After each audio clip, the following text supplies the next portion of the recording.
La minute du jour s'intitule Tresser gagnant. On peut filer un très bon coton et obtenir une tresse décevante. Difficile ensuite de démêler les chevaux pour y retrouver chaque point de confusion. Il en va de même de notre affectivité qui tisse en permanence une tresse à trois fils.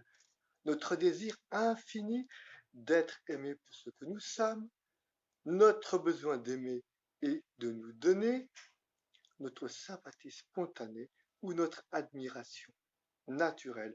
La première erreur de tissage serait de laisser cette dernière fibre embrasser, voire embraser les deux autres, alors que chacune doit rester autonome et mouvante à volonté.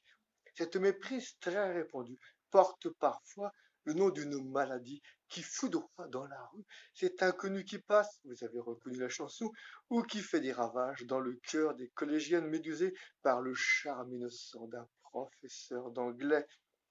Plus prosaïquement, nous lions sans nous en rendre compte notre admiration, notre appréciation vouée à une personne avec les deux autres fibres de notre affectivité. Et cela crée un attachement désordonné.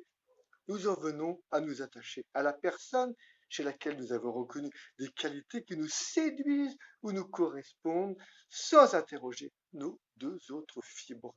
De ce fait, on oublie trop souvent que nous ne sommes pas l'unique humain susceptible d'apprécier cette personne et vice-versa. D'où la nécessité de citer pas à pas, fibre après fibre, chacune de ces fibres qui restera bien à sa place naturelle. Ce n'est qu'une fois la tresse bien avancée que nous pouvons prendre le recul indispensable pour évaluer la beauté et la justesse de l'œuvre en cours et faire le constat de la conformité ou non du résultat avec le modèle qui est en nous. Il resterait à rappeler que toute la difficulté provient souvent du fait que nous oublions que nous sommes censés tisser cette tresse à deux en synchronie. Chers auditeurs, chères auditrices, chers abonnés, bonne cogitation avec